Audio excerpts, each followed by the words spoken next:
முதலில் என்னுடைய அழைப்பை ஏற்று என்னை வாழ்த்துவதற்காக இந்த படத்தில் வழக்கமாக ஒரு ஆடியோ லான்ச் ஒரு ப்ரெஸ் மீட் அப்படின்னா அந்த படத்தில் கலந்துக்கிட்டு அந்த படத்தில் நடித்த டெக்னீஷியன்ஸ் ஆக்டர்ஸ் எல்லாமே ஒரு பெரிய லைன் இருக்கும்.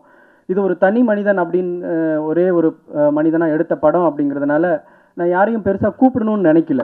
ஆனால் என்னுடைய தொடக்கம் முதல் இன்னைக்கு வரைக்கும் என்னுடைய ஒவ்வொரு முயற்சியிலையும் எனக்கு உறுதுணையாக இருந்து என்னை வாழ்த்தி எனக்கு வந்து தட்டி கொடுக்கக்கூடிய மிக முக்கியமானவர்களாக நான் அந்த சினிமாவில் நினைக்கிற 2-3 பேரை மட்டுமே நான் வந்து அழைச்சேன். எல்லாரையும் அழைக்கணும்னு நினச்சிருந்தா இதை பற்றி பேச நிறைய பேர் கூட இந்த படம் பார்த்துட்டு நல்ல நல்ல ரிவ்யூலாம் கொடுத்துருந்தாங்க. அவங்களெல்லாம் கூப்பிட்டுருக்கலாம். ஆனால் இதை எப்படி நம்ம ஒரு விஷயத்துக்கு ஒரு வேலைக்கு கிளம்பும்போது ஊருக்கு கிளம்பும்போது அம்மா அப்பா கிட்ட சொல்லிட்டு கிளம்புற மாதிரி ஒரு அம்மா அப்பான்னா எப்படி முக்கியமான ஒரு ஒரு கேரக்டர் நம்ம லைஃப்பில் அந்த மாதிரி இந்த சினிமாவில் நான் ரொம்ப ரொம்ப மிக முக்கியமாக யாரை நான் மதிக்கணும் அவங்க 2 பேரையும் நான் இதுக்கு வரணும் அப்படின்னு நான் ரொம்ப எதிர்பார்த்தேன். அதே மாதிரி என்னுடைய இந்த பணிகளில் நான் எப்போ இந்த படம் பார்த்த உடனே எல்லாத்துக்கும் என் கூட வந்து நிற்கக்கூடிய லெனின் பாரதி தோழர் ஏஆர்கே ராஜராஜா சார் 2 பேரையும் மேடைக்கு அழைக்கிறேன். வாங்க தோழர். அதே மாதிரி சேரண்ணனை வந்து நான் சொன்னதில் இந்த சினிமாவில் வந்து நான் ஒவ்வொரு மேடையில் நான் பேசும் பொழுதும் அண்ணன் சேரனுக்கும் ரோஹிணி மேடமுக்கும் நன்றின்னு சொல்லிட்டு தான் பேசுவேன் வேறு எங்கேயா இருந்தால். ஆனால் எங்கள் அண்ணனே இருக்கார் அப்படிங்கிறதுனால நான் அதை சொல்லலை. ஏன்னா சேரண்ணன் எனக்கு எப்படி முக்கியமானவர் அப்படின்னு இங்கே இருக்கிற எல்லாருக்கும் தெரியும். நான் அதை வந்து சொல்லி புரிய வைக்கணும்னு அவசியமே இல்லை. நான் எந்த மேடைகள் அதுக்கு பிறகு நான் சினிமாவுக்கு வந்த பிறகு கிட்டத்தட்ட 100கணக்கான மேடைகளில் நான் ஏறியிருக்கேன். அப்போ எல்லாமே நான் சொல்லிட்டு தொடங்கக்கூடிய வார்த்தைகள் பேசுறதுக்கு முன்னாடி அந்த வார்த்தைகள் தான். அந்த அளவுக்கு முக்கியமானவர் எனக்கு. அண்ணனை நான் அன்போடு மேடைக்கு அழைக்கிறேன். அதே மாதிரி சத்யராஜ் சார் வந்து சங்கர் சாரோட டைரக்ஷனில் நடிச்சுக்கிட்டு இருந்த காலகட்டத்தில் நானும் போய் ஒரு இயக்குனர் எனக்கு ஒரு படம் பண்ணணும்னு சொல்லி நின்னேன். அந்த காலகட்டத்தில் ஒரு உதவி இயக்குனருக்கு வாய்ப்பு கேட்டு வந்த மாதிரியான உருவமும் வயதும் கொண்ட என்னை அங்கீகரித்து எனக்கு வெங்காயம் படத்தில் அவ்வளோ பெரிய சப்போர்ட்டாக ஒரு பெரிய தூணா பலமாக அதோட வெளியீட்டு வரைக்கும் எனக்கு உறுதுணையாக இருந்த சத்யராஜ் சார் அவர்களை நான் அன்போடு மேடைக்கு அழைக்கிறேன். இந்த ஒன் திரைப்படத்தை வந்து நேற்றைய முன்தினம் இங்கே இயக்குனர் சங்கத்துக்காக திரையிட்டோம். படம் முடிஞ்ச பிறகு ஸ்டாண்டிங் ஓவேஷன் கொடுத்தாங்க. எழுந்து நின்று எல்லாரும் கை தட்டணும் அப்படின்ட்டு இயக்குனர் சங்க தலைவர் சொல்லி எல்லாரும் எழுந்து நின்று 5 நிமிடம் கை தட்டி உட்கார்ந்தாங்க. அந்த இயக்குனர்களுக்கும் என்னுடைய மனமார்ந்த நன்றிகளை தெரிவிச்சுக்கிறேன். ஏன்னா இந்த படம் இதை எப்படி தொடங்கின அப்படின்னு தெரியல. ஏன்னா அந்த படத்தை முடிஞ்ச பிறகு ஆர்வி உதயகுமார் சொன்ன ஒரே ஒரு வார்த்தை, தயவு செஞ்சு இங்கே யாரும் இவனை வந்து இந்த படத்துக்கு என்ன பட்ஜெட்னு கேட்காதீங்க. அப்படி ஒரு கேட்கறதே வந்து தவறான கேள்வியாக மாறிடும். அதை தவிர வேற என்ன வேணா கேளுங்க. ஏன்னா ஒரு 5-6 வருட உழைப்பு தான் இந்த படத்துக்கோட பட்ஜெட்டு. அது வந்து இந்த படத்தில் தெரியுது அப்படின்னு சொன்னார். நான் இந்த படத்தை எதுக்கு ஆரம்பித்தேன் எப்படி ஆரம்பித்தேன்னு எனக்கே மறந்து போச்சு. அவ்வளோ காலம் இந்த படம் எனக்கு பெரிய வேலையும் மன உளைச்சலையும் பெரிய உழைப்பையும் எடுத்துக்கிச்சு. இதுக்கு நடுவில் எத்தனையோ வேலைகளை நம்ம செஞ்சுருந்துருக்க முடியும். ஆனாலும் சரி இதை கைவிட்டக்கூடாது, ஒரு கட்டத்திலையும் நம்ம கைவிட்டக்கூடாது அப்படிங்கிற ஒரே ஒரு நோக்கத்தில் உலகத்தில் யாரும் செய்யாத ஒரு பெரிய வேலையை கையில் எடுத்து தொடங்கிட்டோம். அது எந்த இடத்துலையாவது நிறுத்திட்டோம்னா அது நம்ம வந்ததே தெரியாமல் இப்படி ஒரு முயற்சி எடுத்ததே தெரியாமல் போயிருமே அப்படிங்கிற ஒரே உறுதியில் வந்து இதை முடிச்சிடணும் அப்படின்னு நினச்சேன். முடிச்சுட்டு இப்போ வர 21ஆம் தேதி அதை வெளியீட்டுக்கு கொண்டு வர இருக்கிறேன். இதில் எத்தனையோ இடையூறுகள் பயணங்களில் தடை எல்லாமே இருந்தாலும் இந்த வெளியீட்டுன்னு வந்து நிற்கும்போது நான் வெங்காயம் படத்தில் அனுபவித்த அந்த விஷயம்தான் எனக்கு ஞாபகம் வந்துச்சு. ஏன்னா எனக்கு கிடைச்ச அனுபவம் இந்த உலகத்தில் எந்த இயக்குனருக்கும் தயாரிப்பாளருக்கும் கிடைச்சிருக்காது. ஒரே படத்தை எடுத்து அதை ஒரு தோல்வியும் பார்த்து ஒரு வெற்றியும் பார்த்த ஒரே ஒரு படமும் இயக்குனர் நான் தான். முதல்ல நான் வந்து சேரனுக்கு முன் சேரனுக்கு பின் அந்த மாதிரி தான். வெங்காயம் படத்தை முதல்ல வெளியிட்டப்ப 2 நாள் 3 நாள் ஒரு 2 ஷோ 3 ஷோ யாருக்குமே தெரியாமல் அது வந்து வைண்ட் அப் ஆகி வந்துச்சு. அதுக்கப்புறம் சேரன் நான் பார்த்த பிறகு தான் அந்த படம் வந்து சன் டிவியில் பிஸ்னஸ் ஆச்சு. மறுபடியும் திரும்ப 100க்கும் மேற்பட்ட தியேட்டர்களில் வந்து திரையிடப்பட்டுச்சு. என்னென்னா ஒரே படம் இப்போ 2 படம் என்னோட முதல் படம் அப்படி நடந்துச்சு, 2வது படம் எப்படி நடந்துச்சுன்னா ஓகே அதோட கண்டென்ட்டை பொறுத்து இது மாறி இருக்கும் அப்படின்னு நினைக்கலாம்ல. அப்படி இல்லாமல் ஒரே படம் ஒரே டைட்டில் ஒரே ஆர்டிஸ்ட் அதை சரியாக ப்ரொமோட் பண்ணி அந்த இடத்த கொண்டு போய் நிறுத்தணும்னா அது எல்லாராலையும் கவனிக்கப்படுங்கிறதையும் பார்த்தேன். அந்த இடத்துல நம்ம தப்பு பண்ணோம்னா அது யாருக்கும் தெரியாமல் போயிடும் அப்படிங்கிறதையும் பார்த்தேன். அப்போ நீங்கள் வெங்காயம் படத்துக்கு நீங்கள்லாம் கொடுத்த சப்போர்ட்டு, நீங்கள்லாம் கொடுத்த ஆதரவு, நீங்கள்லாம் முதல் வாட்டி நீங்கள் படம் பார்த்தப்பவே இந்த பத்திரிகைகளில் கொண்டாடினது இதெல்லாம் தான் அந்த படத்தை காப்பாற்றி சேரண்ணனுடைய பார்வைக்கு கொண்டு போய் அது வந்து வேறு மாதிரியான ஒரு இடத்துக்கு போச்சு. இப்போ இந்த படத்தில் எல்லா வேலைகளையும் செஞ்சு யாருடைய உதவியுமே இல்லாமல் எல்லா வேலைகளும் ஒரு மனிதனாக செஞ்சு ஆனால் எல்லாத்துக்கும் ஆதாரமும் வச்சுருக்கிறேன். நான் செஞ்சு முடிச்சிட்டேன். முடித்த பிறகு இப்போ நான் வந்து எனக்கு இந்த வெளியீடு அப்படின்னு வரும்பொழுது தான் இப்போ மிகப்பெரிய கவலையும் அயற்சியுமா இருந்துச்சு. எப்பெல்லாம் நான் என்ன நம்ம இயக்குனர் ஒரு தயாரிப்பாளருக்கான மெட்டீரியலோடைய வாழக்கூடியவங்களா இருந்தால் அதுக்கு தொடர்பான ஆட்களோட தொடர்பு இருக்கும். அது மாதிரியான இடத்துல நம்ம போய் ஒரு புழக்கம் இருக்கும். அது எதுவுமே நமக்கு இருக்காது. ஆனால் ஒரு தயாரிப்பாளர் நம்மளும் ஒரு பேரை வச்சுட்டு அதை வெளியிடணும்னு வரும்பொழுது இருக்கக்கூடிய பெரிய அயற்சி ஒன்று இருக்கு இல்லைங்களா? அதை தான் நான் ரொம்ப பயந்தேன். எல்லா வேலையும் நம்ம முடிச்சிட்டோம், படம் எடுத்துட்டோம், எடிட்டிங் பண்ணிட்டோம், கிராஃபிக்ஸ் பண்ணிட்டோம், டப்பிங் பண்ணிட்டோம், எல்லாமே நம்ம உட்காந்து பண்ணிட்டோம். இதை வெளியிடுறதுக்கு என்னடா பண்ண போகிறோம் அப்படிங்கும்போது தான் எனக்கு ஒரு பெரிய மலைப்பாக இருந்துச்சு. ஏன்னா ஏற்கனவே நான் ஒரு அடி வாங்கியிருக்கேன். அப்போ தான் அந்த தானு சார் படம் பார்த்தார். படம் பார்த்துட்டு ரொம்ப ஆச்சரியம். அவர் கொடுத்த எனக்கு ஆஃபர்லாம் வேறு வேறு ஆஃபர். அவர் வந்திருந்தால் அவர் வாயிலேயே சொல்லியிருக்கலாம். மிகச்சிறந்த ஒரு வார்த்தைகளை சொன்னார். அப்போ நான் ரிலீஸ் பண்ணுறேன் சார் அப்படின்ட்டு போய் நான் அவர்கிட்ட உட்காரும் பொழுது நான் எப்படி தயாரிப்பாளர், ஓகே, ஒரு டிஸ்ட்ரிபியூட்டர் எங்கே பிடிக்க போகிறோம், இதுக்கு மீடியேட்டர் யார், எந்த ஊருக்கு எங்கே நம்ம திரையரங்களை கொண்டு போய் சேர்த்த போகிறோம். ஏன்னா எல்லா படைப்புகளையும் கொண்டாந்துட்டு மக்கள்கிட்ட கொண்டு போய் சேர்த்தும் போது தான் பெரிய பிரச்சனையாக உருவாகுது. மக்கள்கிட்ட போய் சேரல, இல்லை இது மட்டும் நீ நல்லா ப்ரொமோஷன் பண்ணி நல்லா தேட்டர் போட்டிருந்தீங்கன்னா எல்லாம் சூப்பராக வந்திருக்குன்னு எத்தனையோ படங்களுக்கு நம்ம சொல்லி கேள்விப்பட்டிருக்கோம்.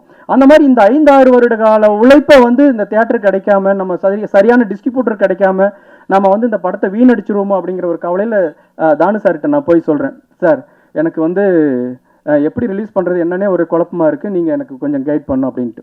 தானு சார் ஒரே ஒரு வார்த்தை தான் பிவிஆருக்கு ஃபோன் பண்ணார்.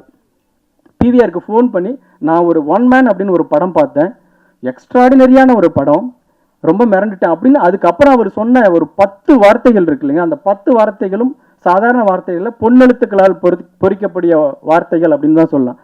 நீ போய் உடனே பிவிஆரில் போய் மீட் பண்ணுப்பா அப்படின்னாரு. அப்போவே அங்கிருந்தே கிளம்பி பிவிஆருக்கு போனேன். நான் போக யோசிச்சுட்டே போகிறேன். தானு சார் ஓகே, அவர் ஒரு கலை ஞானி, அவர் ஒரு சினிமாவில் இத்தனை ஆண்டு காலமாக எத்தனையோ படங்களை வந்து எத்தனையோ கலைஞர்கள் உருவாக்குனவர். அது ஒரு நல்ல படத்தை காப்பாற்றணும், நல்ல படத்தை கொண்டு போய் மக்கள்கிட்ட சேர்த்தணும். இது உலகத்தில் யாருமே எடுக்காத முயற்சி. ஏன்னா வெளிநாடுகள்லாம் இந்த படத்தை நம்ம ஃபெஸ்டிவலுக்கெல்லாம் கொண்டு போகும்போது இப்படி ஒரு முயற்சின்னு சொல்லும் போதே ஆச்சரியப்பட்டு அப்படியே வா அப்படிம்பாங்க. நம்ம ஊரில் அதை எப்படி எடுத்துக்குவாங்க, நம்ம ஊர் ஆடியன்ஸோட மனநிலை எல்லாத்தையும் ஒரு கேள்வியோட மனநிலையோடய அணுகிடுவாங்களோ அப்படிங்கிற பயத்தோடு நான் யோசிச்சுக்கிட்டே இருக்கேன். ஏன்னா பிவிஆருங்கிறது ஒரு கமர்ஷியல் ஒரு நிறுவனம். அது வந்து எது வியாபாரமாகுதோ அதை போட போகிறாங்க, எது காசு வருதோ அதை போட போகிறாங்க அப்படின்னு நினச்சிட்டு இவங்க இப்படி சொன்னால் என்ன சொல்லலாம்? இல்லை ஆர்டிஸ்ட் யாருன்னு கேட்பாங்க. இது ஆர்டிஸ்ட்டை வச்சு பண்ண முடியாது. ஏன்னா ஒரு கதாநாயகன், தெரிஞ்ச கதாநாயகன் இருந்தால் இந்த படத்தை வந்து உடனே மக்கள் வந்து பார்த்துருவாங்க. அப்படின்னா அது ஒரு தெரிஞ்ச கதாநாயகன், ஃபெமிலியராக இருக்கிற ஒருத்தர் அவரே கேமரா எடுத்துகிட்டு போய் அவரே எடிட் பண்ணி அவரே பார்க்க முடியாதுங்கிற ஒரு சூழல். அப்போ நான் பண்ணுறேன் அப்படின்னா எனக்கு இன்னும் ஃபேஸ் வேல்யூவோ எனக்கு யாருன்னே தெரியாது. இப்போ நான் தான் பண்ணி ஆகணுங்கும் போது வேறு வழியில் நானே இந்த ஒரு ஆள் நடித்த படம் அப்படிங்கிறதுனால இந்த அட்டம்ப்டை எடுக்க வேண்டியதாக போயிடுச்சு. இப்படி கேட்டாங்கன்னா பிவிஆரில் கேட்டாங்கன்னா என்ன சொல்கிறது, அக்செப்ட் பண்ணுவாங்களா? ஆர்டிஸ்ட் இல்லைன்னு சொல்லுவாங்க, எப்படி ரிலீஸ் பண்ண போகிறீங்க, பேனர் வேல்யூ என்ன, இதெல்லாம் கேட்பாங்களே அப்படின்ட்டு போய் உட்காடுறேன். சார் தானு சார் சொன்னார், இதுதான் என்னுடைய படம், ஒரு 5-6 வருட கால உழைப்பு, இந்த உலகத்தில் யாருமே எடுக்காத ஒரு முயற்சி, நீங்கள் எங்கே வேணாலும் செக் பண்ணி பாருங்கள், நெட்டில் இதெல்லாம் செக் பண்ணி பாருங்கள், நான் உங்களை நம்பி வந்திருக்கேன் சார், எனக்கு இது தேட்டரில் கொண்டு போய் நீங்கள் போட்டு கொடுக்கணும் அப்படின்னு. பிவிஆர் அலுவலகத்தில் உட்காந்துட்டு கொஞ்ச நேரம் அப்படியே அமைதியாக இருந்தாங்க, பார்த்துக்கிட்டே இருந்தாங்க. அவர் அசோக், பாலா, கதிர் அப்படிங்கிறவங்க உட்காந்து பார்த்துக்கிட்டே இருக்காங்க. சார் இந்த முயற்சி உலகத்தில் யாருமே எடுக்காத ஒரு முயற்சி, தமிழ்நாட்டில் நீங்கள் எடுத்திருக்கீங்க. எப்படி நீங்கள் தொடங்கும் போது உங்கள் அப்பா அம்மா, உங்கள் குடும்பத்தில் இருக்கிறவங்க, உங்கள் நண்பர்கள்லாம் சப்போர்ட் பண்ணியிருப்பாங்க, அப்புறம் உங்கள் இயக்குநர்கள் இங்கே இருக்கிறவங்களாம் சப்போர்ட் பண்ணியிருப்பாங்க, ஒவ்வொரு கட்டத்துலையும் ஒவ்வொருத்தர் சப்போர்ட் பண்ணியிருப்பாங்கல்ல, அந்த மாதிரி எங்களுடைய பங்களிப்பாக நாங்களும் உங்களுக்கு சப்போர்ட் பண்ணுறேன் சார் அப்படின்னு சொல்லி ஒரு வார்த்தை சொன்னாங்க. எனக்கு அவ்வளோ ஆச்சரியமாக இருந்தது. ஏன்னா ஒரு முக்கியமான ஒரு வணிக நிறுவனம் ஒரு சின்ன படங்களுக்கு கொடுப்பாங்களா? அவங்க தேட்டர் ஃபுல்லாகக்கூடிய ஓவர் ஃப்ளோ ஆகக்கூடிய படங்களை தானே முக்கியத்துவம் கொடுப்பாங்க அப்படின்னு நினச்சேன். இந்த படத்துக்கும் நாங்கள் கை கொடுக்குறோங்க. உங்கள் படம் ஒரு அரிய முயற்சி, கண்டிப்பாக நாங்கள் வந்து இதை வந்து மக்கள்கிட்ட கொண்டு போய் சேர்த்துறதுக்கு எங்களோட பங்களிப்பு என்னவோ அதை கண்டிப்பாக நாங்கள் செய்வோம் அப்படின்னு சொல்லி எனக்கு, அதாவது பெரிய தடைக்கல்லாகவே இருந்து எனக்கு அந்த இடம் தான், எப்படி கொண்டு போய் சேர்த்த போகிறோமோ அப்படின்னு. நாங்களும் இதில் ஒரு பார்ட்டாக இருந்து உங்கள் படத்தை கொண்டு போய் சேர்த்துறோம் அப்படின்னு சொன்ன பிவிஆர் நிறுவனத்துக்கு என்னுடைய மனமார்ந்த நன்றிகளை நான் தெரிவிச்சுக்கிறேன் இந்த நேரத்தில். இது ரொம்ப முக்கியமான பாயிண்ட். முதல்ல இனிமேல் நான் அதிகம் பேசுகிற நேரம் இல்லை, இனிமேல் படமும் பார்க்க வேண்டியது அப்படி இருக்கிறதுனால இந்த படத்தை வந்து நான் எடுத்துகிட்டு வந்து போஸ்ட் ப்ரொடக்ஷன் பண்ணுறதுக்கு ஆரம்பித்த நாளில் எனக்கு நிறைய பெரிய ஸ்டூடியோ வேலைகள் நிறைய இருந்தது. நான் எப்படி பண்ண போகிறேன், 5.1 மிக்ஸ் பண்ணணும், அதுக்கான எக்யூப்மெண்ட்டு, அதுக்கான சிஸ்டம், மிக்சர், இதெல்லாம் நான் வாங்கணுன்னா அது பெரிய காசாக இருந்தது. நான் ராஜராஜா சார்கிட்ட போய் சொன்னேன், சார் இந்த மாதிரி ஒரு படம் வித்தியாசமான முயற்சி, எனக்கு எப்படி பண்ணணும்னு தெரியல, நான் ஆனால் எப்போ பண்ணுவேன், எவ்வளோ நாள் ஆகும், 1 மாதம் ஆகும், 2 மாதம் ஆகும், 6 மாதம் கூட ஆகும், நானே தான் பண்ணுறேன், எனக்கு பண்ணுறது எப்படின்னு தெரியல சார், எனக்கு அதுக்கான உதவி வேணும் அப்படின்னு கேட்டேன். அவர் ஒரு கொத்து சாவி எடுத்து என் கையில் கொடுத்து, அவரோட ஸ்டூடியோவோட சாவி, எப்போ வேணாலும் நீங்கள் திறந்துக்குங்க, எப்போ வேணாலும் ஒர்க் பண்ணிக்கங்க, சிஸ்டம் ஆஃப் பண்ணிட்டு போங்க, உங்களுக்கு எப்போ வேணுமோ அதை திறந்துக்குன்னு சொல்லி சாவியே கொடுத்தாரு. ஒரு 6 மாதம் என்கிட்ட தான் இருந்தது. அதனால தான் ரொம்ப முக்கியமாக நான் அவரை வந்து இந்த மேடையில் வந்து அவர் வரணும் அப்படின்னு சொல்லி நான் எதிர்பார்த்தேன். அந்த இடம் இல்லைன்னா நான் அதை தாண்டி வர்றது ரொம்ப கஷ்டமாக இருந்திருக்கும். அவர் வந்து இந்த படம் அவர் படம் பார்த்துட்டாரு. இந்த படம் தொடர்பாக ஒரு சில வார்த்தைகள் பேசணும்னு அன்போடு அழைக்கிறது. இந்த இனிய மாலை வேளையில் பத்திரிகை மற்றும் ஊடக நண்பர்கள் அனைவருக்கும் வணக்கம். எவ்வளவோ மேடைகளை சந்திச்சிருக்கோம். சமீபத்தில் இப்போ கூட அண்ணன் கேட்டார், என்ன நீங்கள் மாதத்துக்கு ஒரு படம் ஏதாவது விழா நடத்துவீங்க, இப்போ பண்ணுறதில்ல. நான் சமீப காலங்களில் வந்து கிட்டத்தட்ட ஒரு 2-3 வருடங்களாக டப்பிங் படங்கள் எதுவும் பண்ணுறதில்ல. ஒரு நேரடி படத்தை எடுத்து அந்த படத்துலேயே இருக்கேன். அவர் எனக்கு கொஞ்சம் அதிகமாக பெருமையாக சொல்லிட்டாரு. ஆனால் உண்மையிலே ஒரு மனிதன் தனி மனிதனாக எல்லா வேலைகளையும் செஞ்சு அவரே எல்லா கதாபாத்திரமாகவும் நடித்து ஒரு படம் எடுக்கணும் அப்படின்னு சொல்லி எடுக்கிறேன் அப்படின்னு சொல்லும்போது முதல்ல எனக்கு கூட எல்லாரும் மாதிரியான ஒரு சின்ன கேள்விக்குறி இருக்கத்தான் செஞ்சது. ஆனால் அவர் வேலை செஞ்ச விதம், ஏன்னா அவர் சொன்னார் இல்லைங்களா, எல்லாத்துக்கும் ஆதாரம் இருக்குன்னு. அந்த ஆதாரத்தில் நானும் ஒரு ஆதாரம். என்னென்னா, அவர் மட்டும்தான் இந்த பக்கம் டப்பிங் தேட்டர்லேயும் அவர் தான் ஒர்க் பண்ணார், இந்த பக்கம் மிக்சிங் தேட்டர்லேயும் அவர் தான் ஒர்க் பண்ணார். அதனால் அது முடிஞ்சதுக்கு பின்னால் அப்புறமா படத்தை இப்போ நான் சமீபத்தில் பார்த்த பின்னால் ஒரு மாதிரியான மனசு வந்து ஒரு வகையில் நெகிழ்ச்சியில் பெருமை அடைஞ்சிருச்சு. என்ன காரணம்னா, அந்த படத்தை எப்படி எடுக்கணுமோ அப்படி சரியான தொழில்நுட்ப தரத்தில் மிக அற்புதமான ஒரு படமாக அவர் உருவாக்கியிருக்கார். எல்லாருக்கும் ஒரு கேள்வி இருக்கு, என்ன சங்ககிரி ராஜ்குமார் அவரே ஹீரோவாக நடித்து, அவரே ஹீரோயினியாக நடித்து, அவரே வில்லனாக நடித்து, அவரே தோழர்களாக நடித்து, அவரே அம்மாவாக நடித்து, அவரே வந்து கூட்டத்தில் இருக்கக்கூடிய பெருந்திரள் கூட்டத்தில் இருக்கக்கூடிய மனிதர்களாக நடித்து எப்படி இதெல்லாம் சாத்தியமாகுமா அப்படின்னு கிட்டத்தட்ட ஆயிரக்கணக்கான கதாபாத்திரங்களை ஒரு மனிதராக பண்ணியிருக்கார். ஒரு கைதட்டல் கொடுக்கலாம் நீங்கள். ஆனால் அதை வந்து எப்படின்னு கேட்டிங்கன்னா, ஒரு என்ன சொல்கிறது, ஆர்வத்தில் செஞ்ச வேலையாக இல்லை, ரொம்ப அனுபவத்தில் நுணுக்கமாக செஞ்ச வேலையாக இருக்குது. அதுதான் அவருடைய மிகப்பெரிய வெற்றி. இதுவே அவருடைய முதல் வெற்றி. இந்த படத்தை பார்த்தோன்னே எங்களுக்கு தோணுனது, இப்போ நானும் லெனின் சார், நம்ம சார் சுப்பிரமணிய சிவா சார் எல்லோரும் ஒன்றா தான் படம் பார்த்தோம். படம் பார்த்துட்டு வந்தோன்னே ஒரு 10 நிமிஷம் படத்தை பற்றி அந்த படம் கொடுத்த ஒரு என்ன சொல்கிறது இன்ப அதிர்ச்சியில் எங்களால் பேச முடியல. முதல்ல லெனின் சார் தான் பேசினார், அப்புறம் சார் பேசினா, நான் ரொம்ப கடைசியாக தான் பேசினேன். இது வந்து இந்திய திறமையோட உச்சம். இந்த திரைப்படம் வந்து உருவாகி திரைப்பட கருவிகளையோ திரைப்பட சம்மந்தப்பட்ட எந்த விஷயங்களையோ நம்ம வந்து உருவாக்குனது எல்லாமே ஐரோப்பியர்களும் அமெரிக்கர்களும் அந்த மாதிரி ஆங்கிலேயர்கள் தான். ஆனால் என்ன மாதிரியான தொழில்நுட்பம் வந்தாலும் இப்போ இருக்கக்கூடிய அட்மாஸ், டிடிஎஸ், அட்மாஸ் இந்த மாதிரியான சத்தம் சம்மந்தப்பட்ட தொழில்நுட்பங்கள் வந்தால் கூட அதில் நம்மளோட பங்களிப்பு எதுவுமே இருக்கிறது இல்லை. அவங்க கண்டுபிடிச்சி கொடுப்பாங்க, நம்ம ராயல்ட்டியை கட்டிட்டு அதை நம்ம பயன்படுத்துவோம். ஆனால் முதலாக வந்து ஒரு விஎஃப்எக்ஸுங்கிற ஒரு தொழில்நுட்பத்தை உலகத்தில் இருக்கக்கூடிய அத்தனை பேருக்கு சவால் விட்டு ஒரு தமிழம் பண்ணியிருக்கார். ஒரு தமிழ் திறமை. நிச்சயமா நீங்கள் கைத்தட்டுங்க, நல்லாவே கைத்தட்டுங்க. ரொம்ப பெருமைப்படக்கூடிய ஒரு உழைப்பு அது. அந்த உழைப்பு வந்து படம் வெற்றி பெறலாம், தோல்வி அடையலாம், இல்லை அதில் வந்து மிகப்பெரிய லாபம் அடையலாம் அவர், அதெல்லாம் அப்புறம். ஆனால் இது வரலாற்று பதிவு. பல்லாயிரக்கணக்கான வருடங்களாக வந்து தமிழர்கள் வந்து தொழில்நுட்பத்தில் மேம்பட்டவர்கள், நாகரிகத்தில் மேம்பட்டவர்கள், நாங்கள் தாண்டா முதல் நாகரிகம், நாங்கள் தாண்டா இந்த மக்களுடைய, அதாவது இந்த மனிதர்களுடைய முதல் மனிதர்கள் அப்படின்லாம் நம்ம பெருமைப்படுறோம்ல, அதோட சங்கிலி. அந்த சங்கிலியில் வந்து மிகப்பெரிய திறமை ராஜ்குமார். அந்த பெருமை இந்த படம் பார்த்தோன்னே எனக்கு கொடுத்துச்சு. நிச்சயமாக நீங்கள் பார்த்தீங்கன்னா உங்களுக்கு அதை கொடுக்கும். பத்திரிகையாளர்கள் எல்லாரும் சேர்ந்து ராஜ்குமாரை வந்து நீங்கள் தட்டி கொடுத்து தூக்கி விடணும். ஏன்னா அவர் ஏற்கனவே சொன்னார், தியேட்டருக்கு போய் 2 நாளில் திரும்பி வந்த படத்தை அண்ணன் சேரன் அவர்களுடைய பேச்சும் கருத்தும் வந்து மறுபடியும் மிகப்பெரிய வெற்றி அடைய வச்சுச்சுன்னு. அதனால் அவர் மாதிரியே நீங்களும் இந்த படத்துக்கு வந்து மிகப்பெரிய ஒத்துழைப்பு கொடுத்து அவரை மிகப்பெரிய வெற்றியாளனாக்கணும். இந்த படம் மிகப்பெரிய வெற்றி அடையணும்னு வேண்டி கேட்டுக்கிறேன். நன்றி, வணக்கம். தோழர்கள் அனைவருக்கும் வணக்கம். ரொம்ப முக்கியமான ஒரு படம். நிறைய இந்த மாதிரி பிரம்மாண்டமான படங்கள்லாம் வந்திருக்கு. அதுவும் குறிப்பாக நம்ம இந்திய சினிமாவில் வந்து தொழில்நுட்ப ரீதியாக ஒரு முக்கியமான ஒரு மைல்கல்லை எட்டின படம் இது. நிறைய படங்கள் தொழில்நுட்பத்தில் வந்து ரொம்ப நுட்பமாலாம் பண்ணியிருக்காங்க. ஆனால் வந்து அதுக்கு பின்னால் ஒரு ஆயிரக்கணக்கான ஆட்களுடைய ஒரு தொழில்நுட்ப வல்லுநருடைய உழைப்பு இருக்கும், பெரிய பெரிய பொருளாதாரம் இருக்கும், பெரிய நிறுவனங்கள் இருக்கும். ஆனால் அது எதுவுமே இல்லாமல் ஒரு தனி மனிதனாக ஒரு பெரிய முயற்சியை வந்து ராஜ்குமார் தோழர் பண்ணியிருக்கிறாரு. அதுக்காக தான் நான் அது கூடயே வந்து நிற்கிறேன். ஏன்னா இது வந்து ஒரு சினிமா வந்து ஒரு காட்டுத்தனமாக நேசிக்கிற ஒருத்தன் வந்து, அதிலும் வெறுமனே சினிமாவை மட்டும் நேசிக்காமல் அதுக்குள்ளே இந்த சமூகத்துக்கு ஏதாவது ஒரு கருத்தை சொல்லணும் அப்படிங்கிற ஒரு அங்கலாய்ப்பு இருக்குல்ல, அப்படிப்பட்ட ஒரு கலைஞன். அதனால நம்ம துணை நிற்கணுன்ட்டு இந்த படத்துக்கு அந்த அடிப்படை தான் நான் கூட வந்து நின்னேன்.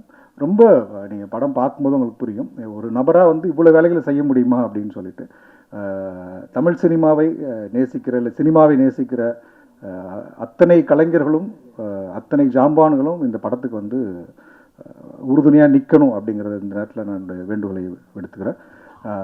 அப்புறம் வந்து இயக்குனர் சங்கம் வந்து அன்றைக்கே சொன்னாங்க இவரை வந்து பயன்படுத்திக்கணும் அப்படின்னு சொல்லிட்டு. அன்றைக்கி நாங்கள் படம் பார்த்துட்டு இருக்கும்போது கூட சுப்பிரமணிய சிவண்ணா கூட சொன்னார், நீ ஒரு விஎஃப்எக்ஸ் கம்பெனி ஆரம்பிச்சிருப்பா போதும் அப்புறம் அப்படின்னாங்க. அதெல்லாம் தாண்டி வந்து ராஜ்குமார் வந்து ஒரு மிக நுட்பமான நடிகர். நான் வந்து ஃபெட்னாக் போகும்போது அங்கே கூத்து பண்ணார். கூத்தில் வந்து அவ்வளோ பிரமாதமாக, ரொம்ப நான் பின்னால் உட்காந்து பார்த்தேன்.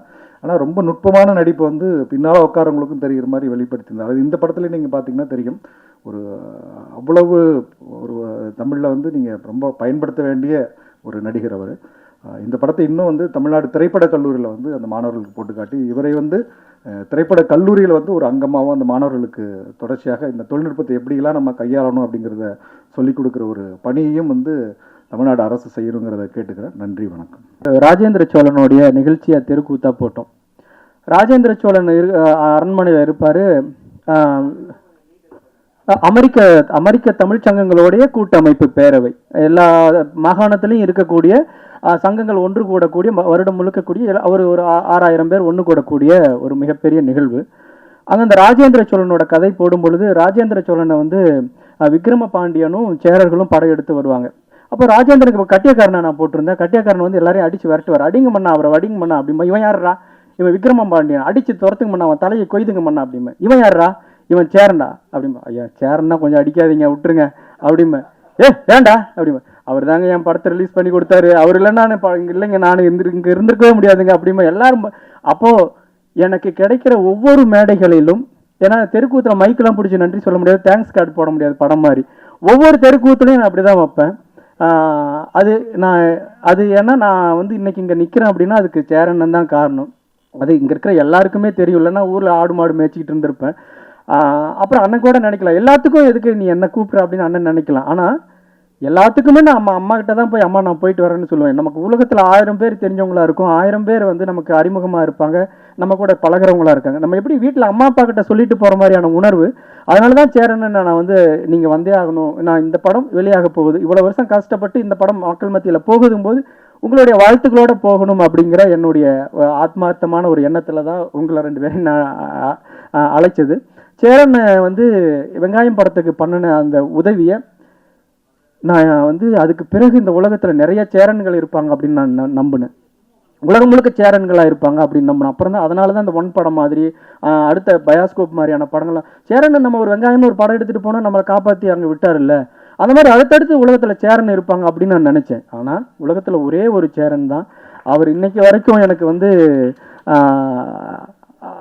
எனக்கு அதான் திரைத்துறையில் அண்ணன் அப்படின்னு டைட்டிலில் போட்டால் கூட சேரன் அண்ணன், டைரக்டர்னு போட மாட்டேன், தயாரிப்பாளர், இன்னைக்கு வந்து அவர் எழுத்தாளர் சங்க தலைவர், எதுவுமே எனக்கு முக்கியம் இல்லை. அவர் சேரன் அண்ணன் அப்படிங்கிறது 1000 கதைகள் இருக்குது. அந்த கதைகளை தெரிஞ்சவங்க அதை புரிஞ்சுக்குவாங்க, அப்படி தான் டைட்டிலில் போடுவேன். அண்ணன் சேரன் அவர்களே அன்போட வைக்கிறேன். எல்லாருக்கும் வணக்கம். ராஜ்குமார் அப்படி தான் கொஞ்சம் உணர்ச்சிவசப்பட்டு தான் பேசுவார். ஏன்னா அவருக்கான அந்த சூழல் அப்படி. அவர் எங்கேயோ ஒரு இடத்துல ஒரு படத்தை எடுத்துட்டு அந்த படத்துக்கு ஆட்கள் வரல, கூட்டம் இல்லை, படத்தை தூக்கிட்டாங்க. முதல் நாளே நிறைய இடத்துல தூக்கிட்டாங்க, 2வது நாள் சில இடங்கள் மட்டும் ஓடுது, அதுவும் இன்றைக்கி எடுத்துருவாங்கன்ற காலகட்டத்தில் எனக்கு திடீர்னு அந்த படத்தை பற்றின செய்தியை ரோஹிணி மேடம் சொல்கிறாங்க, சார் இப்படி ஒரு படம் பார்த்தேன் ரொம்ப நல்லா இருந்துச்சு, நீங்கள் அவசியம் பார்க்கணும் அப்படின்னு. அவங்க இவ்வளோ சொல்ல மாட்டாங்களே அப்படின்னு சொல்லி சரி போட சொல்லுங்கள் பார்ப்போம்னு கேஷுவலாக போய் இந்த தேவி ஸ்ரீதேவி தேட்டரில் பார்க்குறேன். அந்த படத்தை பார்த்துட்டு கொஞ்சம் நேரம் ஒன்றுமே புரியல.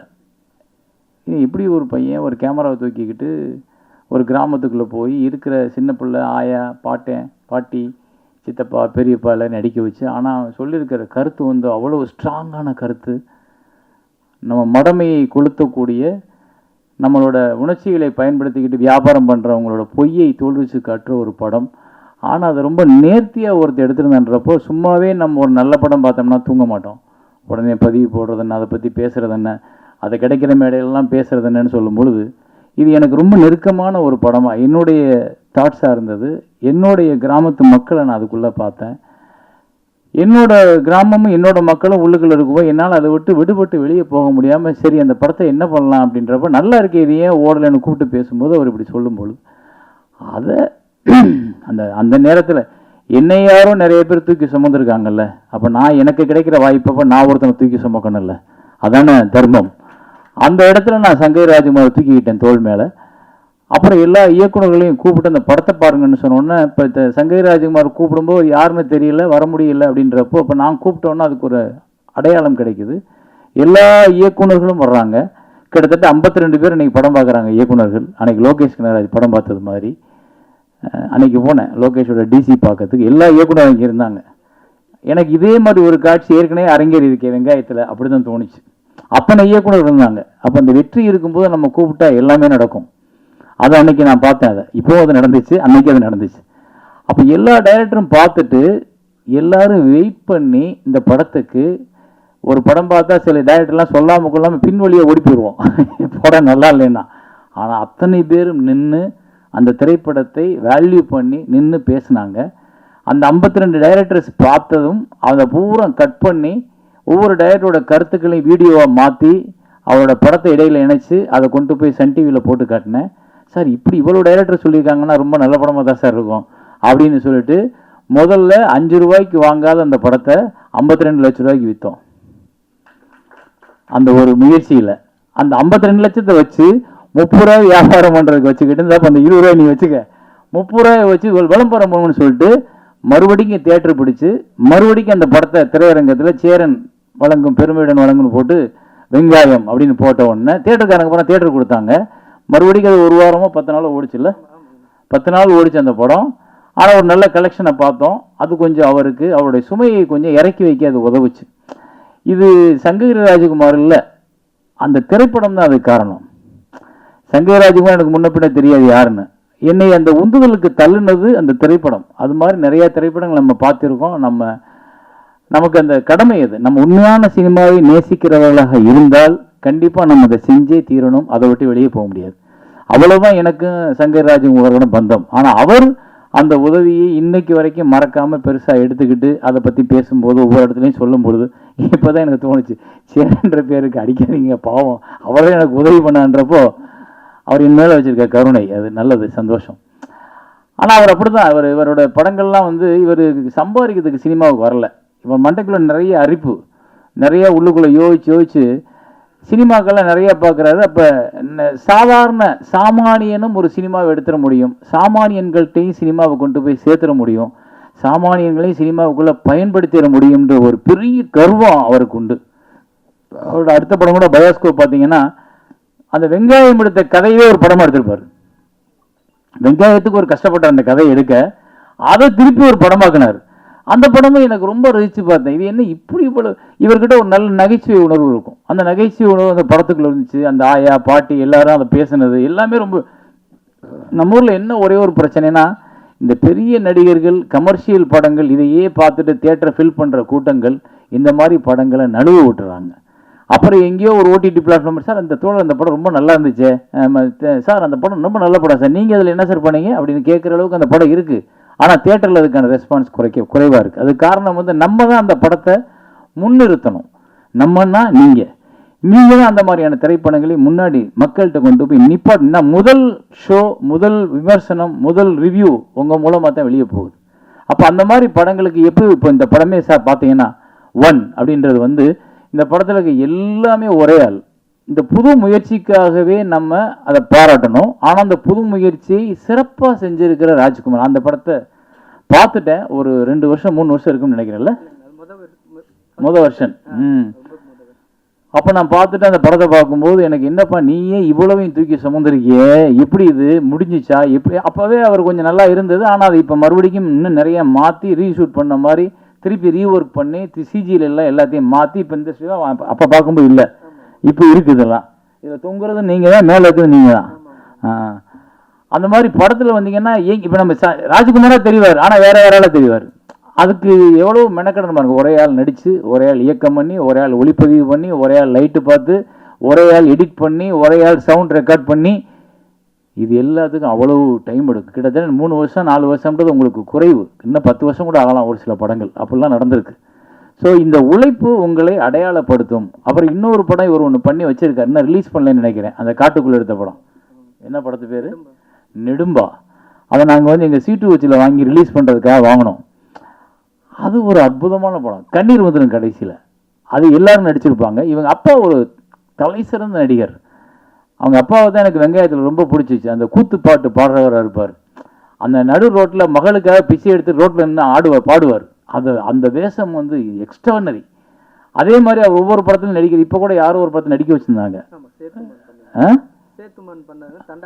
தண்டகாரண்யம். அதெல்லாம் பண்ணியிருந்தார். அவர் என்னன்னா, அந்த நெடும்பாவில் ஒரு குழந்தை என்ன பண்ணும், சிட்டிக்குள்ளே இருக்க குழந்தை தெரியாமல் வழி தவறி ஒரு வேனில் ஏறி ஒரு இடத்துல போய் இறங்கி ஒரு காட்டுக்குள்ளே போயிடும். அது பூரா காட்டு மனுஷங்க. அவங்களுக்கு இந்த பாஷையே தெரியாது. ஆனால் அந்த மனிதர்கள்ட்ட ஒரு குழந்தை மாட்டிக்கிறோம். அந்த குழந்தை மேலே ஒரு அன்பு வச்சுருவாங்க அந்த காட்டுவாசிகள். அவங்க என்ன பண்ணுவாங்க, ஒரு இடத்துல அந்த குழந்தைக்கு உடம்பு சரியில்லாமல் வந்தோன்னே இந்த பிள்ளையை காப்பாற்றுறதுக்கு அவங்களுக்கு தெரியாது. அந்த பிள்ளையை எப்படியாவது காப்பாற்றணும்ட்டு நகரத்தையே விரும்பாத காட்டுவாசி 4 பேர் 2 பேர் அந்த குழந்தையை தூக்கிக்கிட்டு நகரத்துக்குள்ளே வருவாங்க. பயங்கரமாக இருக்குது அந்த ஹாஸ்பிட்டலுக்குள்ளே போகிற சீனெல்லாம். அவ்வளவு கண் கலங்கிரும் மனிதர்களுக்கு. அப்படிப்பட்ட ஒரு படத்தையும் எடுத்து வச்சிருக்காரு. அதையும் இன்னும் ரிலீஸ் பண்ணலை. நான் வந்து 12 வருஷத்துக்கு முன்னாடி படத்தை பார்த்துட்டேன். இவர் என்னன்னா எடுத்து வச்சுக்கிட்டே இருக்காரு. இவர் காசு யாருக்கு இருக்கா உங்களுக்கு? ஏன்னா வெங்காயத்துக்கு வாங்கின கடன் இன்னும் அடைச்சு முடிக்கல. நீ அந்த ஆள் 2 பேரை கேட்ட நாங்கள் கூட 2 படம் எடுத்துருவோம். அப்படி அவ்வளோ நெடும்பா ரொம்ப நல்ல படம் சார். அந்த படத்தை பார்த்துருக்கீங்க. நான் அதுக்கப்புறம் கூட நிறைய அந்த காட்டுவாசி படம் வச்சப்போ எனக்கு உடனே நெடும்பா தான் ஞாபகம் வந்துச்சு. ஆனால் அதில் இன்னும் இதை விட சிறப்பாக ராஜ்குமார் எடுத்திருப்பார்ல. எவ்வளோ பட்ஜெட்னு கேட்டா அவர்கிட்ட கேட்டா, ஆனால் அது 60 ஒரு 70 ரூபா வந்துச்சுண்ணே அப்படிம்பாரு. எது 60 ரூபாய்க்குள்ள படத்தை முடிச்சிட்டியா? என்னையா சொல்கிற? நமக்கெல்லாம் கஷ்டமாக இருக்கு. நமக்கெல்லாம் முடியலை. 10 ரூபா வேணும், 12 ரூபா வேணும், 8 ரூபா வேணும், கோடி இல்லை. ஆனால் இவருக்கு 60 ரூபா லட்சத்தில் போதுமானது ஒரு படம் எடுக்கிறதுக்கு. அப்போ அப்படிப்பட்ட ஒரு சிறப்பான படங்களை நம்ம தமிழ் சினிமா எடுக்க முடியும். அப்படிப்பட்ட இயக்குனர்கள், அப்படிப்பட்ட எழுத்தாளர்கள் நிறைய இருக்காங்க. ஆனால் அவங்கள தவிர்த்துட்டு நம்ம எல்லாரும் 50 கோடி 100 கோடி 200 கோடி 15 கோடி அதுக்கு மேலே தான் படம் இருக்கிறத நம்ம பார்க்குறோம், எழுதுகிறோம், ரசிக்கிறோம், கைத்தட்டுறோம். அதுதான் கல்லாப்பெட்டி நிரப்புது. ஆனால் நம்மளோட அடையாளங்களாக இன்னும் நிற்பது நல்ல திரைப்படங்களாக இருக்கக்கூடிய இயக்குனர்கள், எழுத்தாளர்கள் எழுதின அந்த திரைப்படங்கள் தான் உங்களுக்கு நல்ல பேர் சொல்கிற படங்களாக இருக்கக்கூடியது. அந்த பேர் சொல்கிற படங்களோட வரிசையில் தான் தம்பி ராஜ்குமாரோட படங்கள் கண்டிப்பாக இருக்குது. இன்னைக்கு அவர் சரியாக அங்கீகரிக்கப்படவில்லை என்றாலும் ஒரு 10-15 வருஷம் கழித்து அவருடைய புகழை இந்த சினிமா கொண்டாடும், கண்டிப்பாக கொண்டாடும். அவருக்கான உரிய அங்கீகாரம் கண்டிப்பாக கிடைக்கும். ஏன்னா இப்படி ஒரு முயற்சியை சினிமாவுக்காக திரும்ப திரும்ப திரும்ப ஒருத்தர் எடுத்துக்கிட்டே இருந்தானா அவனை ஒரு நாள் சினிமா கொண்டாடியே தீரும். அது வேறு வழியே இல்லை. நம்ம அப்படி நிறைய பேரை பார்த்துருக்கோம். நிறைய பேருக்கு அந்த லைஃப் கிடைச்சிருக்கு. அதே மாதிரி அவருக்கும் கிடைக்கணும், அவர் ஜெயிக்கணும். அப்போ கூட நான் சொன்னேன் அவர்கிட்ட, வெங்காயம் முடிஞ்சோடனே கொஞ்சம் நல்ல கதையெல்லாம் எழுதுறாரு, நமக்கு ஏற்ற கதை மாதிரி இருக்கு, இந்த படத்தில் நம்ம ஒரு வேஷம் மறந்துருக்கலாமே அப்படின்னு நான் அவரை கூப்பிட்டு, நல்ல கதை எழுதலை, அது ஏன் போய் சேர மாட்டேங்கன்னா நடிகர்கள் இல்லை, நாங்கள் கூட எல்லாருக்கும் தெரிஞ்ச நடிகர் தான், எனக்கு தெரியும் எல்லாத்துக்கும், நீ நல்ல கதை எனக்கு சொன்னீன்னா நம்ம சேர்ந்து ஒரு படம் பண்ணணும். மாட்டானே தம்பி, அங்கே மட்டும் வரவே மாட்டான், அந்த பக்கமே திரும்ப மாட்டான். ஏன்னா அவன் படத்தை கெடுக்கிறதுக்கு அவன் தயாராக இல்லை. ஆனால் அந்த அந்த அந்த இடத்துல ஒருத்தன் சரிஞ்சிட்டான்னா, இல்லை அந்த ஆசைகளுக்கு இடம் கொடுத்துட்டான்னா அவங்ககிட்ட இருக்க உண்மை காணாமல் போயிடும். அதை நான் புரிஞ்சுக்கிட்டு அப்புறம் நான் கட்டாயப்படுத்துறதை விட்டுட்டேன். ஏன்னா அந்த உண்மை இப்போ அவர் நிறைய இடங்களில் நானும் ராஜ்குமாரும் சந்திச்சுக்கிட்டே போவோம் ஒவ்வொரு விஷயமா. இப்போ நான் கடைசி எடுத்த ராமதாஸ் ஐயாவோட படத்துக்கு கூட எனக்கு முன்னாடி இந்த கதையை எழுத உட்கார்ந்த ஆள் அவர் தான் ஐயாவோட படத்தை கதையை எழுதி எடுத்து பண்ண வேண்டியது. அது ஒரு சில காரணங்களால் அவங்க அதுக்கு ஒரு வேல்யூ வேணும், அது இப்படி எடுக்கணும் அப்படி எடுக்கணும், தயாரிப்பாளர்லாம் சேர்ந்து என்னையை பேசும்போது என்கிட்ட ராஜ்குமாரை இன்ட்ரடியூஸ் பண்ணி இவர் கதை எழுதி வச்சு, ராஜ்குமார் தெரியுமே தம்பி தானே, அப்போ அவர் நிறைய குறிப்பெழுதி வச்சுருக்காரு, நீங்கள் எடுத்துக்கின்றப்ப எனக்கு நெருடுது. அவன் எடுக்க போகிற படத்தை அவன் எடுக்கணும்னு நினச்சி எழுதின படத்தை நான் ஏன் எடுக்கணும் அப்படின்னு சொல்லிட்டு நான் ராமதாஸ் ஐயாட்டே சொல்கிறேன், தம்பி எடுக்கட்டும், நான் வேணா சப்போர்ட் பண்ணுறேன் கூட.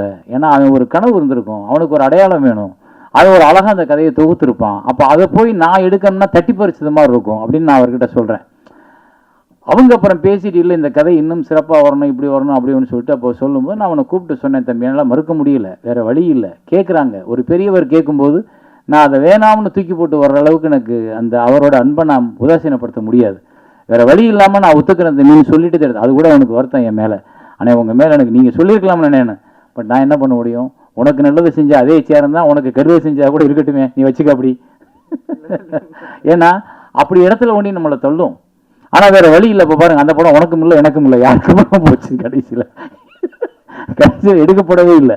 அது அப்படியே ஒருத்தரோட உழைப்பு, இவரோட உழைப்பு கிட்டத்தட்ட 2 வருஷம் இருக்கும், அந்த உழைப்பு மாறிச்சு. என்னோட உழைப்பு கிட்டத்தட்ட 1.5 வருஷம் இருக்கும். கிட்டத்தட்ட நாங்கள் வந்து ஒரு 15 பேர் அதுக்காக டீம் எல்லாம் போய் இடம் பார்த்து லொக்கேஷன் பார்த்து எங்கெங்கேயோ அலைஞ்சு காடு மேடெல்லாம் அந்த ஊரை கண்டுபிடி. ஏன்னா அவர் 1987 வரலாறு, 87லேருந்து நடந்த விஷயத்தை பூரா பதிவு பண்ணி இப்போ போனால் எல்லா இடத்துலையும் 2026 87ஓட ஊரை வில்லேஜ் எங்கேயே தேடுறது. ஆனால் தமிழ்நாடு பூரா முழுக்க நாங்கள் அலைஞ்சு அந்த மாதிரி வில்லேஜையும் அந்த மாதிரி ரோடுகளையும் அந்த மாதிரி கண்டுபிடிச்சு ஆட்களை பூரா கண்டுபிடிச்சா அப்போ உள்ள ஆட்களோட தோற்றமே வேற. இப்போ நீங்கள் ஆளே இல்லை, முகமே இல்லை, மாறி இருக்கு. அதை நாங்கள் பூரா ரெஃபரன்ஸ் வச்சு அவ்வளோ 1.5 வருஷம் நாங்கள் அதுக்கான தீசிஸ் பண்ணி பண்ணி பண்ணி அவ்வளோயும் திரட்டி வச்சதுக்கப்புறம் அந்த படம் நடக்கலை அப்படின்னா அது எவ்வளோ பெரிய வழி பாருங்கள். அவங்க சொல்லலாம், நான் உங்களுக்கு அந்த வேலை பார்த்த வரைக்கும் சம்பளம் கொடுத்துட்டேன்னு. சம்பளம் அல்ல எங்களோட தாட், நாங்கள் நினச்சது, நாங்கள் கற்பனை பண்ணது, எங்களோட மண்டைக்குள்ள ஊர்னு அந்த கதை வெளியில் வந்துச்சுன்னா எனக்கு சம்பளமே கிடைக்காது, நான் கவலைப்பட மாட்டேன். ஏன்னா நான் அப்படிப்பட்ட ஒரு பைத்தியக்காரத்தனமான இயக்குனர். எனக்கு நான் எடுத்த படம் வெளியே வரணும், ஆனால் அது வரல, அது நின்றுச்சு. என்ன காரணம் கேட்டால் அப்பா அம்மையை சண்டை போட்டாங்க, படம் நின்று போச்சு. இப்போ அப்பா அம்மையை சேர்ந்துட்டாங்க, படம் இருக்கிற ஆள் இல்லை, என்ன பண்ணுறது? சிரிக்கிறார் ஒருத்தர் என்னை நினச்சி பார்த்து. இதுதான் அவலம். அது மாதிரி தான் சினிமா வந்து எங்கே நம்மளை தூக்கிக்கிட்டு போகும், எங்கே நம்மளை ஏமாற்றும், எங்கே நம்மளை உட்கார வைக்கணும் தெரியாது. இந்த ஒன் கூட இவர் எடுத்த முயற்சிக்கு இவரை தூக்கிட்டு போகணும். பார்க்கலாம் இந்த சினிமா என்ன பண்ணுதுன்னு. தேங்க்யூ. எனக்கு உங்கள் மேலே வருத்தம் இருந்ததே இல்லைங்கண்ணா.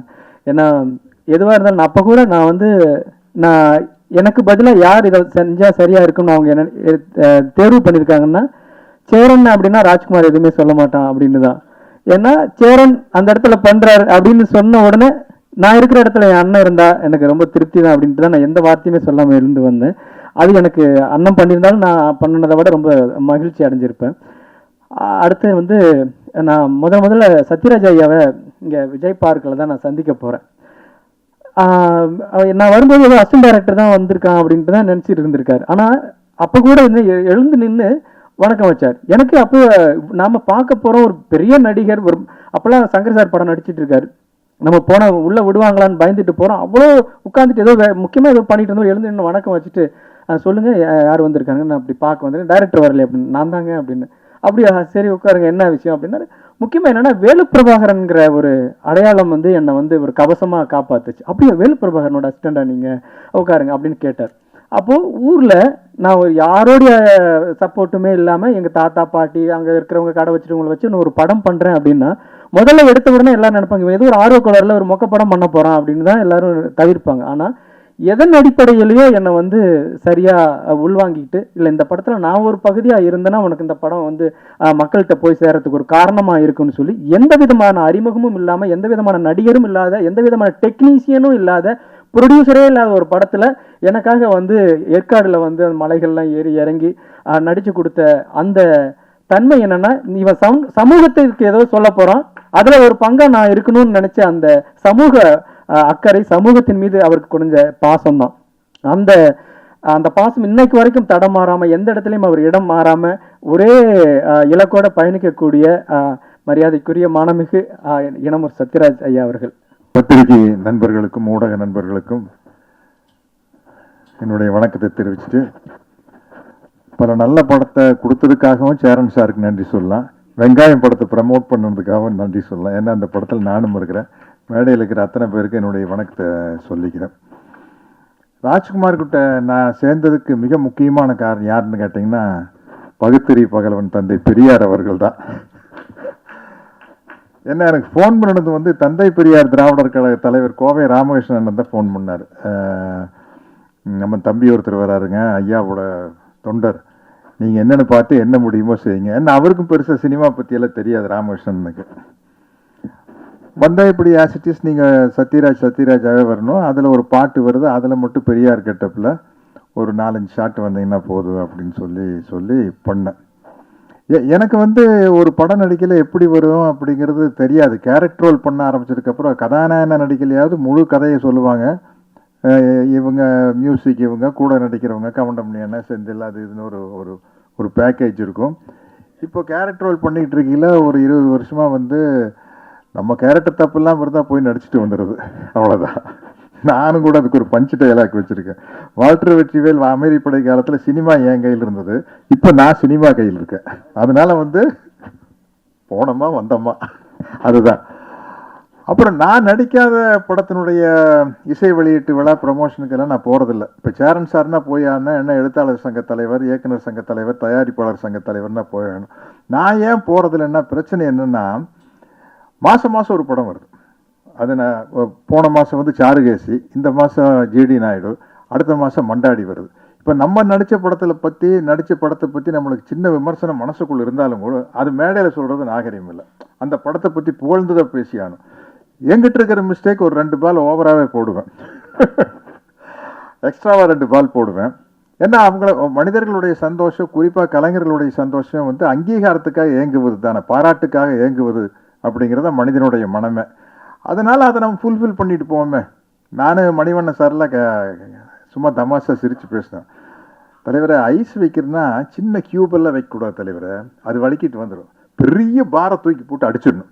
ஒன்றா அவன் மண்டை உடையணும், இல்லாச்சு ஐஸ் உடையணும், 2ல் ஏதோ வைக்கிற ஐஸை அப்படி வச்சுட்டு போயிடணும் அப்படின்னு சொல்லுவேன்.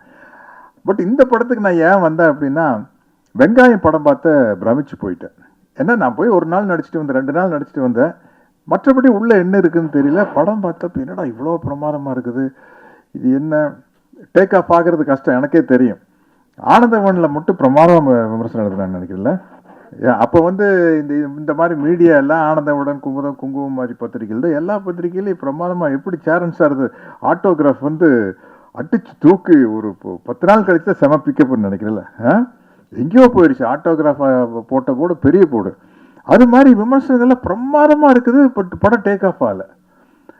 அதுக்கப்புறம் சரி எத்தனையோ படங்கள் இப்படி வந்துட்டு போயிடுச்சு அப்படின்னு ரோஹிணி மேடம் பார்த்துட்டு சேரன் சார்கிட்ட சொல்லி அதை ரீரிலீஸ் பண்ணி அதில் ஒரு காசு பார்த்தது வந்து பெரிய விஷயம். அதுக்கு வந்து சேரன் சாருக்கு மிகப்பெரிய நன்றியை சொல்லிக்க ஆசைப்படுறேன்.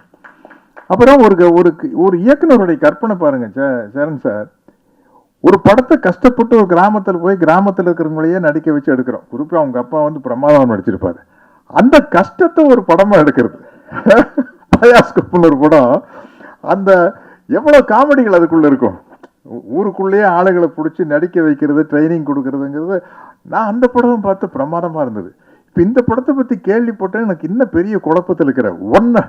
சேரன் சார் கிட்ட கேட்டேன், எப்படி சேரன் சார் அது பண்ணாங்க? சரி இவரே நிறைய எல்லா கேரக்டரும் ஒருத்தரே பண்ணுறதுங்கிறது ஓகே. நம்ம சார் கேமராவும் இவரே ஹேண்டில் பண்ணுறாருன்னா அது எப்படி ஹேண்டில் பண்ணிட்டு இந்த பக்கம் ஒரு கேரக்டர், அந்த பக்கம் ஒரு கேரக்டர், எல்லாமே இவர் பண்ணுறாரு அப்படின்னா அது எப்படி சாத்தியம்னு எனக்கு தெரியல. இவர் இது பெரிய கொடுமைங்க. நான் தெரியாதனமா வில்லாதி வில்லன் ஒரு படம் டைரக்ட் பண்ணேன். அதுவே வந்து எனக்கு ஒரு 125 படத்தில் நடிச்சதுக்கப்புறம் ஒரு படம் டைரக்ட் பண்ணல. அப்போதான் நடிப்புங்கிறது எவ்வளோ சுகமான வேலைன்னு தெரிஞ்சது. ஏங்க ஒரு படம் டைரக்ட் பண்ணோடு விட்டீங்க? ஏங்க ஆர்ட் டைரக்டர் கலை வந்து பேசுவார், இது சோஃபா போடலாமா சேர் போடலாமா? கலை நீங்கள் தலைவரை கொஞ்சம் சோஃபா இருந்தால் பெட்டராக இருக்கும் அப்படின்னா நக்மாவோட காஸ்டியூமர் வருவார். சார் புடவை கொடுக்கலாமா சார், சுடிதார் கொடுக்கலாமா? அவங்ககிட்டயே கேளுங்க, அவங்களுக்கு தெரியாதா? சரி சுடிதார் கொடுங்க, சுடிதார் கொடுங்கன்னு டைலாக் எழுதலாமான்னு போகையில் ஹேர் ட்ரெஸ்ஸர் வரும். Sir நக்மாக்கு கொண்டையா, loose Hera, ஜடையா sir? அம்மா அம்மா தேவையா உனக்கு டைரக்ஷன்? ஃபைட் மாஸ்டர் ரேம்பர் வாட்சிங் வந்து சார் நாளைக்கு எத்தனை ஃபைட்டர் வச்சுக்கலாம் அப்படிங்கிற ப்ரொடியூசர் ராம்நாத் நின்றுட்டே இருப்பார். 50ன்னு சொன்னால் அவர் வருத்தப்படுவாரா? ஒரு 10 சொன்னால் 10ன்னா ஸ்டண்ட் மாஸ்டர் வந்து சார் 10 பேர் வச்சு எடுத்தால் நல்லா இருக்காது சார், கிராண்டாக இருக்காது பாரு. இவ்வளோ சிகலுக்கு நடுவில் படம் இதையெல்லாம் முடிச்சுட்டு மாமன் மகள்னு ஒரு படம் போகிறேன்னா ஜோடி மீனா, மணிவண்ணன், கவுண்டமணி அண்ணன், குருதனவால் டைரக்ஷன், பொள்ளாச்சியில் அப்படியே சொர்க்கமாக தெரியுது.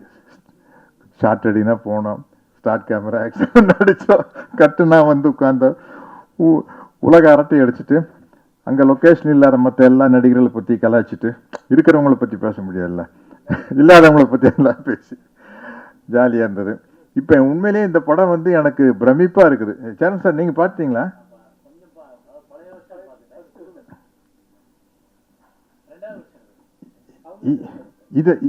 இதெல்லாம் இருக்கு படத்துல. இது எப்படி சாத்தியம் எனக்கு ஒன்றும் புரிய மாட்டேங்குது.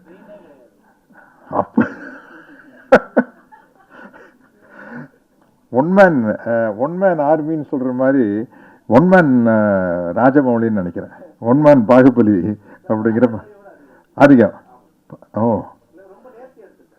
ஓ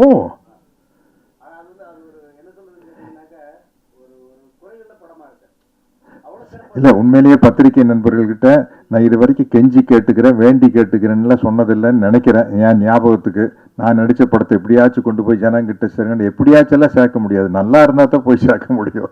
எப்படியாச்சும் எப்படி சேர்க்கிறது? அது சரியா இல்லாத சாப்பாட்டை எப்படியாச்சும் எப்படி சாப்பிட முடியும்? நல்லா இருந்தால் தான் சாப்பிட முடியும். அது மாதிரி இந்த படத்தை வந்து எப்படியாச்சும் கொண்டு போய் மக்கள்கிட்ட சேர்க்கிற பொறுப்பு உங்ககிட்ட இருக்குது. நம்ம என்னென்னா, நம்ம லைம் லைட்டில் இருக்கிறவங்களை பற்றியே தான் எழுதிட்டு இருப்போம். அது இல்லை, அது எப்படி சினிமா ஒரு வியாபாரமோ, நாங்கள் நடிக்கிறது ஒரு வியாபாரமோ, அது மாதிரி பத்திரிகை ஊடக தொழில் எல்லாமே அது வியாபாரம் தான். வியாபாரங்கும் போது சினிமாவில் வந்து அதிக சம்பளம் வாங்குகிற நடிகர்கள் பற்றி எழுதும் போது தான் ஒரு சேலபிலிட்டி இருக்கும், அதை படிப்பாங்க. ஒரு கிசு வர்றதுனாலும் கூட அவங்கள பற்றி வந்தால் தான் இன்ட்ரெஸ்ட் இருக்கும். யாரோ தெரியாத முகத்தை பற்றி எழுதல இன்ட்ரெஸ்ட் இருக்காது. பட் இது மிகப்பெரிய சாதனையாக நான் கருதுகிறேன். அவர் சொல்லிட்டார் பாருங்க, மோர் தென் ராஜமௌலி, மோர் தென் பாகுபலி அப்படின்னா, இந்த படத்தை கொண்டு போய் இப்போ என்னதான் இங்கே பேசினாலும் உங்கள் கையில் தான் இருக்குது. இதை வந்து நீங்கள் 100 கோடி 200 கோடி சம்பளம் வாங்குற கதாநாயகருடைய படத்தை எல்லாத்தையும் தாண்டி நீங்கள் ப்ரமோட் பண்ணால் தான் முடியும், இல்லாட்டி முடியாது. ஏன்னா அவங்களுக்கு ப்ரமோஷன் தேவையில்லை, அவங்க முகம் போஸ்டர் இருந்தால் தான் வந்துட்டு போகிறாங்க, அவ்வளோதானே.